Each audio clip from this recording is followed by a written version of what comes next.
Welcome to a new slash old showcase on a laser project. And this is my definitive version of the laser tutorial that I've made in the past. Although it is good, it has some problems, and I'm hoping to fix those problems with this tutorial and add on to it so that even if you have finished the old tutorial, there'll be new stuff here for you to learn. But first, let's go through the basics that'll be available in this tutorial series. So first, obviously, we're going to have a spawner, and this spawner creates a laser, and the laser can either be overlapped by objects, or it can be blocked by them. If it's blocked, the particle effect will move and attach to that location. The new thing that has been added is the ability to control the lasers and the spawners and whatever parts externally as well. And so that means if I walk on this here, it will activate the spawner. But if I'm not on it, it will deactivate it. And this can obviously be on and off, or it can be like a button that you have to hold like this. So in the next room, we have the actual cubes, our redirectors or whatever you'd like to call them, that take the laser and actually create a new one for the player to control and aim wherever they want. Now, the first one here is transparent, like the blue cube earlier.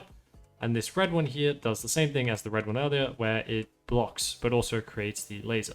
Now, if we block the original line, then the rest gets stopped as well. And that's obviously what you expect.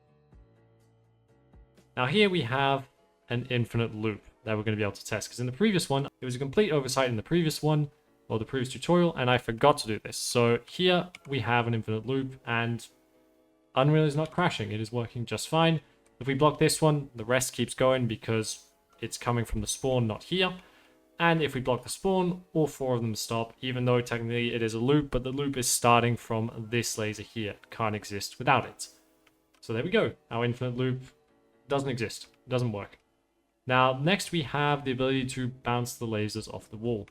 And obviously if we block it here, it will stop the laser on the bounce and clear it on the rest. And so that's some extra functionality, which we did in the previous one, but much easier now.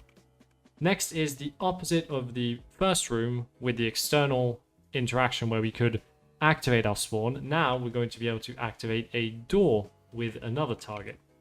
So right here, if we place this laser, it'll go right through and it'll now open the door. Now, if we remove it, the door will start closing itself. Now here we have probably the newest addition, you could say, to the laser system, is the ability to kind of control the colors.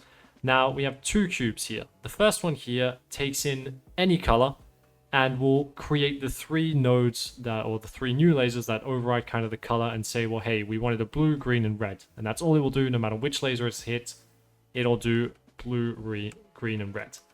Now, on the other hand, this one here will only create the color that hits it. So in this case, it is getting hit by green, so it creates the green. It is the same points as the other one, but it's only allowed to make what is hitting it. So if we put blue, it will do the same thing. It will create blue.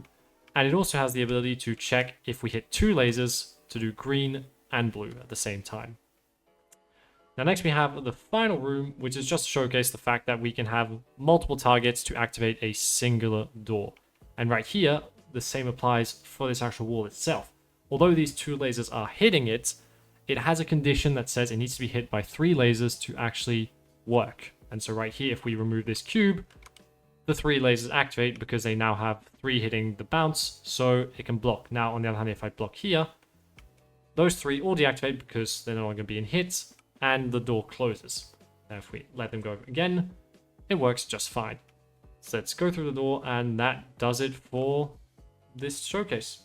I hope you saw what you wanted to see, and if you think that with this or what I've shown you can't do something, then please let me know in the comments as soon as possible, because then maybe there's a chance that I can add it before the tutorials all go live.